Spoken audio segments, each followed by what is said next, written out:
Olá pessoas, sejam todos e todas muito bem-vindos. Aqui quem vos fala é o professor Antônio Eustáquio, mais conhecido como professor Eustáquio aqui da SCOM, e a gente vai apresentar para vocês algumas unidades aqui da disciplina semipresencial, que é Teorias e Técnicas Psicanalíticas 1, a relação entre a psicanálise e a formação da subjetividade, tudo bem? Aqui na unidade 1, a gente vai apresentar os pressupostos básicos da psicanálise. E temos uma ideia aí entre uma parceria de Freud e o senhor Fábio Hermann, ok? Então a gente começa falando da psicanálise como ciência, porque foi aí um desafio que Freud vai enfrentar para provar que a psicanálise estava de acordo com o contexto científico da sua época, né? Então, a psicanálise iniciada por Freud, ela é fundamentalmente um método de investigação dos processos mentais e uma técnica de tratamento de distúrbios neuróticos e uma teoria do psiquismo. Então nós temos aí três elementos: é um método de investigação, é uma técnica e é uma teoria do psiquismo, de início aqui nessa unidade, ok? E em seguida vem a parceria do senhor Fábio Hermann, que aí ele vai concordar com Freud no posicionamento de que a psicanálise sim é uma ciência, mas também é uma ciência do espírito, né, segundo o Hermann, e ela é dedicada à investigação do sentido humano. Isso consta da nossa unidade e, na verdade, é uma representação do real também, que é uma preocupação da psicanálise nesse momento. Em seguida, o que vocês verão nessa unidade? O Hermann inclui aí a teoria dos campos. Aí a gente sugere que vocês se envolvam com essa teoria dos campos, porque aí vai divergir de Freud, né, no sentido de que os campos, conforme o Hermann, são definidos aí como a totalidade das condições concretas e supra-individuais da circunstância, né? E abrange aí o universo do sentido onde a relação psíquica ocorre. Freud vai admitir o quê? A psicanálise é uma ciência, sim, a tentativa dele é nesse sentido, mas ele vai considerar uma evidência de uma relação totalmente individual, sem considerar essa teoria dos campos do Hermann, né? O Hermann vai avançar no seguinte sentido, de que a psicanálise não é apenas, né, ali uma abordagem psicológica ou psicanalítica que cuida do paciente individualmente na clínica. Diferentemente de Freud, ele leva isso para a teoria dos campos e ele considera novos elementos aí para serem investigados, para serem interpretados, ok, gente? Temos aqui um segundo ponto, que é uma comparação entre o inconsciente clássico, obviamente, de Freud, e a dinâmica psíquica entre os dois. O pressuposto mais radical entre essas duas questões é aí que o inconsciente não é apenas um depósito de memórias esquecidas, ou seja, desejos, traumas, sobretudo aqueles reprimidos, proibidos, né? Mas uma instância psíquica dinâmica que exerce influência decisiva sobre pensamentos, sentimentos e comportamento consciente, né? Interessante isso, é o fator determinante aí. Então, há uma comparação aí de evidências, né? O inconsciente não é apenas um depósito, mas ele é, sim, essa instância psíquica, né? Aí a ciência médica, curiosamente, queria saber onde se localiza esse tal de inconsciente, né? Aí Freud vai idealizar algumas evidências que demonstram que esse fenômeno existe, né? Ou seja, o inconsciente existe, ele só não se localiza no corpo humano. Mas há evidências, ou seja, já o quê? Pensamentos, sentimentos e comportamentos que provam a existência de conteúdos inconscientes que vão para o consciente e molda aí o sentimento, o pensamento e o comportamento das pessoas. E temos aqui os elementos que trazem essas evidências, ou seja, os sonhos, né? O sonho, vocês verão na unidade, sugestão, se aprofundem, sejam curiosos. Ele é uma via régia para os conteúdos inconscientes, porque geralmente a pessoa sonha com algo que ela ouviu durante o dia, viu durante o dia, ela compartilhou durante o dia, e são os restos aí diurnos que ela experimentou, geralmente sonha. E há uma conexão sim com os conteúdos inconscientes. Nós temos também os atos falhos. Atos falhos, a evidência mais prática, digamos, é a pessoa chega num velório e ao invés de evidenciar aí e demonstrar os seus sentimentos, ela, por um ato falho, ela diz meus parabéns para a pessoa que acabou de perder um ente querido, né? Então, nesse sentido, ela fala, desculpe, não era essa a intenção. Freud vai considerar esse ato falho como uma evidência de que os conteúdos inconscientes emergiram nesse momento dessa falha. Temos também os sintomas neuróticos. Os sintomas neuróticos, dentro aí de alguns comportamentos, também evidenciam o acesso ao inconsciente. Os xistes, né, Freud vai nomear o xiste como se fosse algo de uma piada sem muito gosto, vamos dizer assim, uma piada sem graça, uma piada que constrange, que oprime, mas que é uma verdade que via piada ela acaba sendo dita, mas de uma forma não muito positiva, né? Porque constrange, mas aí na verdade é um conteúdo reprimido, recalcado, que estava ali, a pessoa encontrou uma forma de colocar para fora, vamos dizer assim, esse sentimento, essa forma de pensar. Tudo bem? E continuando, nós temos aí as pulsões, né, que a princípio vai ser nomeado em alemão de Trieb, e significa o quê? A vida mental é movida por energias inatas que buscam descarga e satisfação.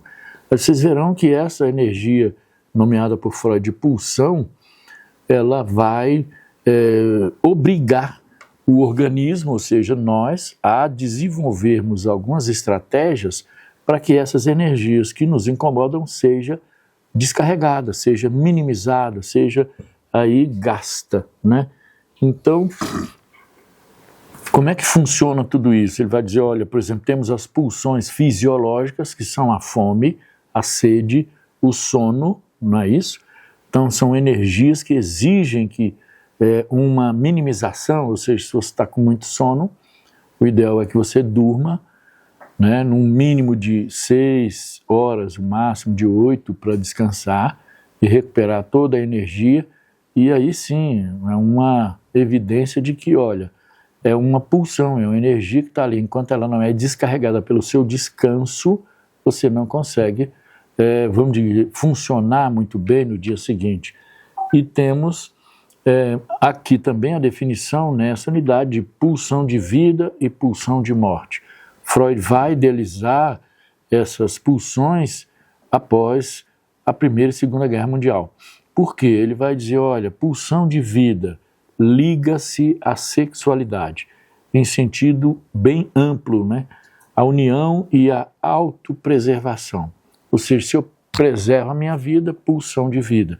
Se eu trago alguns eventos e elementos para a minha vida, de modo que eu preserve a minha vida e a minha espécie, eu estou aí fazendo uso de Eros, da pulsão de vida. Ao contrário, a pulsão de morte, né? Freud vai dizer, olha, geralmente ela liga-se à agressão, à destruição e ao retorno ao estado inorgânico, né? Então, pessoas que só resolvem conflitos com muita agressividade, destruição, e há uma tentativa de uma volta ao estado inorgânico, ou seja, uma ideação suicida, né? Eu penso que todas as minhas dores e sofrimentos que eu experimento durante a minha vida, eu imagino que esse sofrimento e essas dores só são finalizadas se eu tirar a minha própria vida. Ou seja, eu voltar ao estado inorgânico. Aí eu acabo com todos os males, vamos dizer assim, da minha vida. Pulsão de morte. Temos aqui também o princípio do funcionamento psíquico. Princípio do prazer, princípio de realidade. Princípio de prazer, Freud vai trabalhar, que ele reside aí na questão inconsciente. Ou seja, uma busca total de uma instância da segunda tópica aí, né, o id, o ego e o superego. Portanto, o princípio de prazer é aquela busca de realização de desejos recalcados, reprimidos, inconscientes, proibidos, sobretudo, né? Então, busca a satisfação imediata das pulsões e evita a dor. Regula o id, conforme eu já adiantei, né? Temos aí o princípio da realidade, que aí é sugestão vocês estudarem esses princípios e observando as instâncias, né? O id, o ego e o superego. O princípio de realidade adia a descarga pulsional, mediando as exigências do prazer com as restrições do mundo externo. Regula o ego. Então o id regulado pelo princípio do prazer e o ego regulado pelo princípio de realidade. Temos também nessa unidade os modelos estruturais da personalidade. Vocês verão então, aí sim a divisão entre id, ego e superego. São instâncias que funcionam concomitantemente, né? O id aí constituído pelos conteúdos inconscientes, princípio do prazer, né? Temos aqui um quadro para vocês observarem, né? Fonte de energia psíquica, pulsões e desejos, já adiantei, busca por satisfação imediata, né? E não tem contato com a realidade. Vai exigir do ego aí sempre uma busca por realização de prazer. O ego é consciente, pré-consciente e inconsciente, tem essas instâncias funcionando na primeira tópica, então é o princípio de realidade. Então o ego ele tem contato com o id, ele tem contato com o superego e ele tem contato com a realidade. Por isso que há uma sensação aí de cobrança maior em cima do ego, né? Então vejamos aqui, ele é o mediador entre essas instâncias, as exigências do id, do superego e do mundo externo, porque ele está em contato com a realidade, responsável pela percepção e o pensamento racional. Por fim, aí, ainda da segunda tópica freudiana, nós temos o superego, principalmente inconsciente também, e que contém aí a moralidade, as regras, as normas, a lei, o ideal. Então é uma consciência moral, censura, tem também ideais e valores introjetados dos pais e da sociedade, né? Então aquelas observações, aqueles valores que a gente recebe, né, de quem cuida na atualidade, porque não é apenas, ou não são apenas os pais biológicos, mas a gente tem uma outra dinâmica. Hoje poderia haver essa dúvida, né? Então o superego formatado, vamos dizer assim, por essa questão, esses eventos fornecidos aí pelas pessoas que cuidam, para além aí dos pais biológicos. Nesse sentido, a gente vai tratar também dos mecanismos de defesa aqui, que são estratégias inconscientes, como a repressão, é o mais comentado, a projeção, a negação, são exemplos de mecanismos de defesa, utilizados pelo ego para lidar com a ansiedade gerada pelo conflito entre as instâncias, né, id, superego e a realidade. Como eu disse, que cobram do ego uma ação, mantendo conteúdos ameaçadores fora da consciência. Então é assim, se eu tenho uma pressão em cima do meu ego, que ela vem do id, do desejo de obter prazer, mas aí também exigências do superego, que de certa forma aí reprime, né, algumas questões de buscas de realização de desejo, por uma também pressão da realidade, que nós temos uma norma de convivência salutar em sociedade. Então tudo isso cobra do ego uma tomada de decisão e que ele deve mediar as situações de conflito que levam à ansiedade. E aí, por isso, a gente utiliza os mecanismos de defesa. Sugestão de vocês aprofundarem nessa unidade. Freud vai idealizar também o desenvolvimento psicossexual em fases. Como é que funciona essa questão? A formação da personalidade adulta, ela é determinada pelas experiências e conflitos da infância que se manifestam em fases focadas em zonas erógenas específicas, zonas erógenas consideradas por Freud, específicas, né? Porque a gente acaba obtendo prazer. Então, o desenvolvimento psicossexual, ele vem, geralmente a base é em 5 fases, né? Fase 1, a fase oral, que Freud nomeia, e ela começa do nascimento até 1 ano de idade. O foco é na boca, temas como dependência e incorporação são eventos dessa fase, né? Ou seja, o mundo é experimentado, resumindo, pela boca do bebê. 2, fase anal, que vai de 1 até os 3 anos de idade. O foco é no ânus, temas de controle e autonomia. Então, geralmente, vocês entenderão que quem estaciona nessa fase gera aí uma sensação de controle e de autonomia na fase adulta. 3, na fase fálica, aí dos 3 anos aos 6, e o foco é nos genitais. Estabelecimento do complexo de Édipo e identificação de gênero. Sugestão que vocês, para compreender essa questão do complexo de Édipo e da identificação de gênero, leiam com atenção a unidade, mas para além dessa unidade também, para compreender melhor isso. Temos a fase 4, que é a de latência, que vai dos 6 anos até a puberdade, né? E é uma diminuição da energia sexual, foco na socialização. Então parece que sai um interesse corporal e começa um interesse paulatino pelo externo, pela socialização. E, por último, a fase genital, puberdade em diante, né, a sexualidade madura e os relacionamentos amorosos. Então, Freud idealiza essas fases, né, como a desenvolvimento psicossexual de cada ser humano.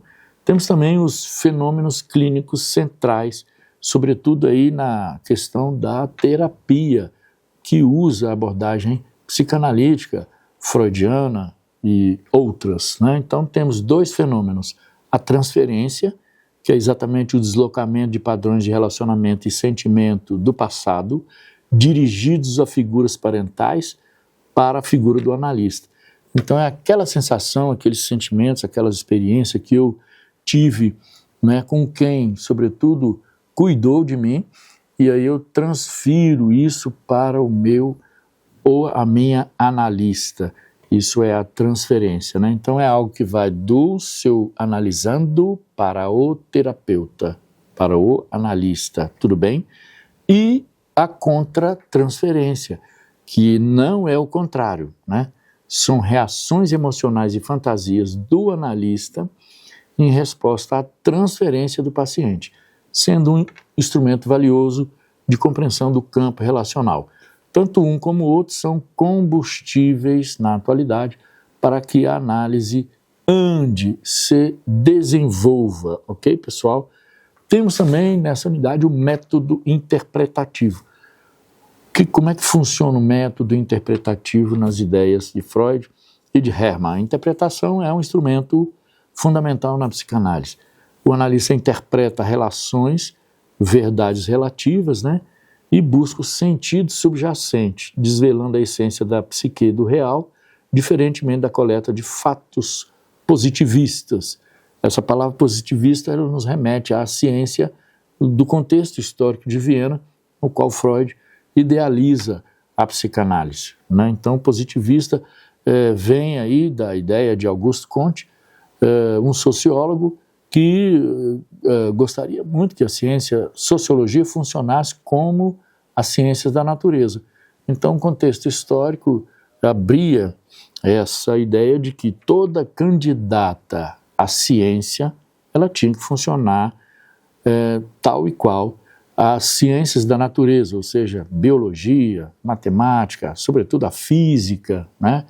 Então tinha que ter um objeto de estudo com possibilidade de ser analisado, observado e mensurado, controlado, sobretudo, né? Então, método positivista. E finalizando, dentro de um contexto psicopedagógico, a compreensão desses fundamentos aqui, que vocês irão abordar na unidade 1, crucial para a área da educação, né?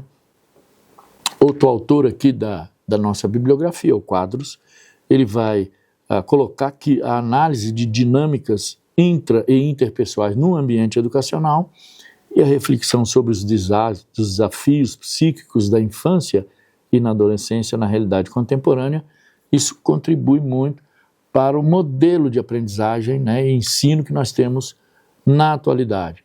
Ou seja, alguns fenômenos que não eram observados e que com a entrada da psicanálise, né, no mundo, digamos assim, idealizada por Sigmund Freud, há mais possibilidades de uma nova ciência surgir para contribuir para a área da educação e das demais áreas de uma maneira bem significativa e provocadora. Excelentes estudos a todos vocês.